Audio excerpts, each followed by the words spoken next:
Olá, professor! Olá, professora! Apresentamos a você as atividades 1 e 2, as referências complementares e a bibliografia propostas no Manual do Professor de Diários de Adão e Eva, de Mark Twain. O escritor atuou como tipógrafo, repórter, colunista, palestrante, minerador e piloto de barco. A diversidade de atividades praticadas por ele levaram-no a conhecer diferentes realidades pelos Estados Unidos afora, e isso serviu de inspiração para grande parte de seus personagens e romances. Usando linguagem irônica e cheia de humor, criticou a sociedade escravocrata da época, onde fanatismo e hipocrisia eram alvos prediletos de sua sátira. Porém, curiosamente, o autor não demonstrava tamanho interesse pela escola, ou pela escrita, ou pela leitura na sua juventude. Entre outras muitas experiências, ele vivenciou a de soldado durante a Guerra Civil Americana, antes de se convencer que seu verdadeiro talento era o de inventar histórias, e a partir daí realizou também muitas palestras. Suas narrativas eram contadas com sotaque sulista, com acento carregado, lento, anasalado, sem pressa, recheado de vocábulos e expressões típicas do sul dos Estados Unidos. Era um regionalista que aclamava sua origem. Nunca tentou ser quem não era. Nunca quis passar por uma pessoa culta, erudita. Vamos então às atividades, preparadas com muito carinho e dedicação para você. Apresentamos agora propostas para o trabalho na área de linguagens e em língua portuguesa. Na pré-leitura, analise com os alunos algumas versões da história bíblica presentes na literatura. Separe previamente cenas de O Paraíso Perdido, poema épico de John Milton, e discuta com os alunos a versão poética da expulsão do paraíso apresentada no clássico de Milton. Durante a leitura, propõe aos alunos que imaginem como seria o Jardim do Éden, da perspectiva deles, como um lugar paradisíaco ou habitado por criaturas diversas. Para quem ler as passagens do livro do Gênesis e as comparar com as narrativas dos diários de Adão e Eva, da autobiografia dela e dos relatos de Satã, que Mark Twain recria, perceberá que o dia a dia no paraíso é longe de ser ideal e perfeito, e possui uma aparência bastante próxima ao mundo dos humanos. Nessas narrativas, Twain brinca com as ideias de que os primeiros habitantes da Terra enfrentaram as mesmas dificuldades e passaram por um processo de aprendizagem, de vitórias e de derrotas, e também de construção de sua subjetividade. A intertextualidade está presente na obra de Twain e esse processo acontece quando há uma referência explícita ou implícita de um texto em outro. Falamos então de diálogo intertextual.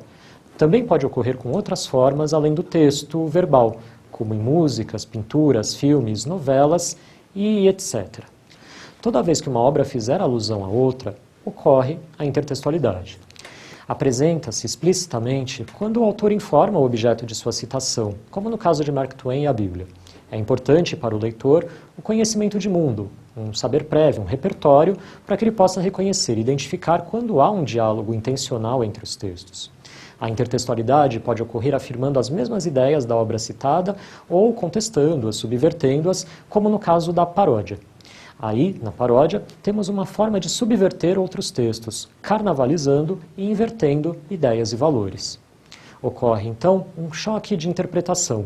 A voz do texto original, de base, é retomada para transformar o seu sentido, levando o leitor a uma reflexão crítica de suas afirmações iniciais ou mesmo a efeitos de humor. Por meio desse processo, é feita uma indagação, um questionamento sobre os dogmas ou ideias ou valores estabelecidos e uma busca pela verdade real por meio do raciocínio e da crítica. Hoje, os programas humorísticos fazem uso contínuo desse recurso paródico. É o que Mark Twain também faz em relação ao livro do Gênesis, portanto, em Diários de Adão e Eva. Após a leitura, propõe a leitura de contos de Machado de Assis ou de Eça de Queiroz, que também retrataram o cotidiano do casal Adão e Eva, no paraíso, em chave paródica. Nessa proposta de atividades, exploraremos em abordagem interdisciplinar o universo de Diários de Adão e Eva. Na pré-leitura, juntamente com professores de ciências humanas, propõe a pesquisa de textos sobre arqueologia bíblica e sobre o mito do paraíso terrestre. Durante a leitura, os alunos podem pesquisar imagens da história da arte que retratam o paraíso terrestre e a expulsão de Adão e Eva. Após a leitura, professores de ciências da natureza podem propor a produção de uma reportagem de divulgação científica, contrapondo diferentes explicações para o surgimento do homem, desde os antigos mitos de criação até a teoria da evolução.